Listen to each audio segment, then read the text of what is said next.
What's up, everyone? I'm Sophia Pasternak, an award-winning author and mental health professional, and this channel is all about the intersection where writing meets psychology. I also post stuff about my author journey, baking bread, and outdoorsy stuff. If you're new here, make sure you subscribe so you're notified when I post a new video. If you hear tiny voices yelling around, that's because I'm still trapped in my bedroom, and my kids are having fun in the living room, which is right across or on the other side of that wall, and I'm not a Grinch. I'm not going to tell them to go be quiet. So that's where we're at. So today is episode something of my character therapy series, and we are talking about enmeshment and undeveloped self. Now, I kind of brought up enmeshment a little while ago when I was talking about dependence and incompetence. And if you remember what I said back then, when I was still in front of my nice, fancy, pretty bookshelf, I said that the main difference between the enmeshment schema over here and the incompetence and dependence schema over here is that with enmeshment, you are usually enmeshed in with one other person, whereas in the dependent schema, it's basically anyone who will take you under their wing, you'll be with them. So we're going to talk about enmeshment this time. If you have a character who is enmeshed with somebody else, that just means that it's kind of like the emotional equivalent of this. So your character is so enmeshed with another character that it's kind of hard to see where your character ends and this other person begins, and vice versa. Your character will think that there's no way for them to be happy or successful or other positive emotions if this enmeshed person is gone. And a lot of times enmeshment goes both ways. So both of these characters, both of these people will be feeling the same way. I can't possibly let go of this other person because then neither of us will be able to be happy, or I will hurt their feelings too badly. Because enmeshment isn't always something that somebody wants to be. If someone has parents who are very clingy and are very enmeshed with them, the child might feel super guilty about leaving because my mom is going to be so sad when I leave, it's probably going to kill her. And so they will stay in this enmeshed relationship far beyond when they really need to just get out of there. This schema can begin in childhood when your character's attachment figures are very overbearing and very clingy and smothering and don't really let this person develop their own sense of who they are. If you recall from my schema overviews video, somewhere over here, nope, other way, over here, that there are core needs that need to be met in childhood, and one of them is allowing a child to be autonomous and kind of set out on their own path and make their own decisions. And if that isn't allowed to happen, this is one of the schemas that can happen. Again, in that schema overviews video, I talked about 3 different ways that characters can respond to a schema trigger. And by a schema trigger, I mean something happens that makes the schema, or that makes the character feel bad feelings. So if you have the enmeshment schema, the schema can be triggered by the thought of losing this other person, and you'll start feeling very anxious or, very scared. And the person with the schema will, in order to push those emotions away, will respond in one of 3 ways. My microphone is on my leg, and it hurts. It hurts my poor leg. First, we have our overcompensators. And overcompensators act as though the opposite of the schema is true. Now, the opposite of I can't live without this particular person is I'm fine. I'm totally fine. I don't need this person, and I might not even need anybody. These people will be extremely independent. They will engage in excessive autonomy. They have to do everything themselves, and if someone else tries to help them out and do something, they will be really just, nope, me, I'm going to do it. They may also work to be the opposite of what this enmeshed person wants of them. So if you have an enmeshed parent and the parent really wants you to be a dancer, you will aggressively not dance. I am not going to do what you tell me. I'm not enmeshed. You don't control me.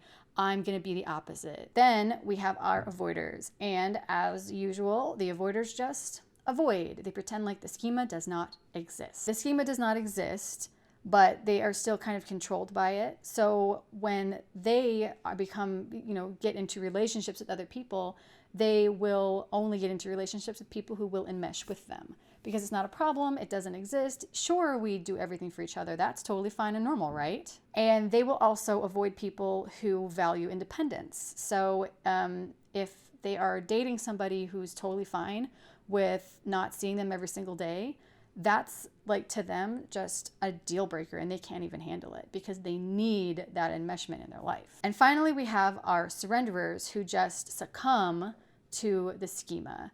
And so these people will yes, I'm enmeshed with my mother and it's amazing and we dress alike.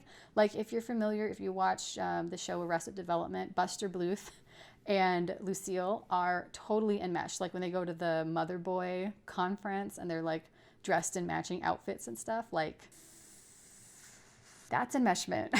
And these people will be just whatever the enmeshed person wants them to be. They won't develop their own personality. They won't even have maybe their own taste in like what foods they like.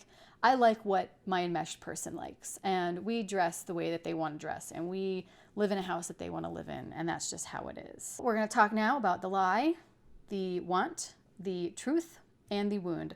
And I'm going to sneeze.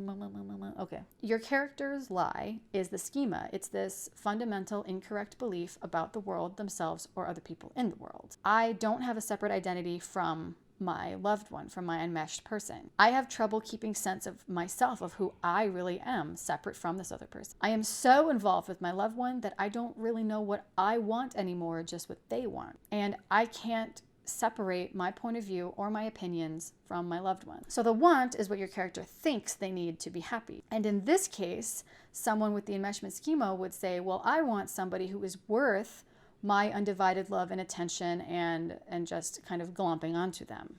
But that's not going to make them happy because the want is predicated upon the belief that the lie is the truth, and it's not. What your character really needs is the truth. And the truth in this case is, I am my own person. I am an individual. I do not need another person to be whole. And the ghost is what caused this faulty belief in the first place. What happened? You don't necessarily need to have this in your actual story, but I like to know mine so that I can kind of, I guess, hint at it. You don't have to, though.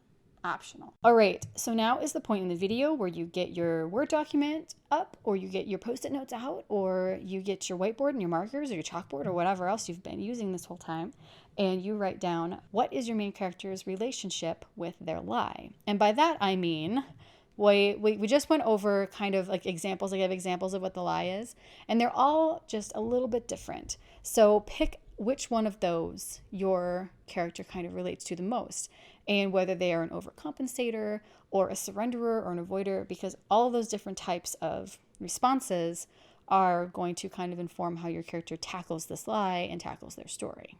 So write those down. Now, write some examples of things that could happen to enforce that lie. So to prove that the lie is correct. If they're enmeshed with a parent, have them try to do something independently and fail miserably. And then they go, well, obviously I couldn't do XYZ because mom wasn't there or dad wasn't there, so I need them around. Write some of those down, some examples. And finally, write down what could happen that would challenge that lie. So same example, your character goes out to do something on their own and they totally nail it and they succeed and they realize, hey, wait a minute, maybe I don't need somebody here helping me out this whole time. Maybe I can do it myself. So save that list. Don't throw it away. Don't delete it. Don't erase it. And when you are writing your story and you're kind of struggling and you hit a wall, go back to this list and pick one of those scenarios and write a scene about it. And maybe it doesn't stay in your story, but it will jumble up your brain a little bit and get you kind of thinking. And maybe it will stay in your story. I also use this as a revision technique. So when I am revising and kind of figuring out what scenes need to be cut, I go, okay, is it enforcing the lie? Is it proving the lie is wrong? Or is it doing none of that? And if it's not doing any of that, that's the thing that gets cut or it gets changed to make it relate to the lie. Everything serves the lie. Okay, that's it. That's all from me for this. That was the Enmeshment and Undeveloped Self schema, which is similar to the dependence and incompetence schema, but just a little bit different. A little bit of a different type of pathology that is causing it or encouraging it. If you like this video, please give me a thumbs up. I also really appreciate it if you would subscribe and share. If you have a writer friend who you think might really enjoy this video, I really love doing this type of thing. I love story theory and I like sharing it. So share it with your friends, comment down below, ask me any questions that you have, and there we go. That's all from me. Have a great day.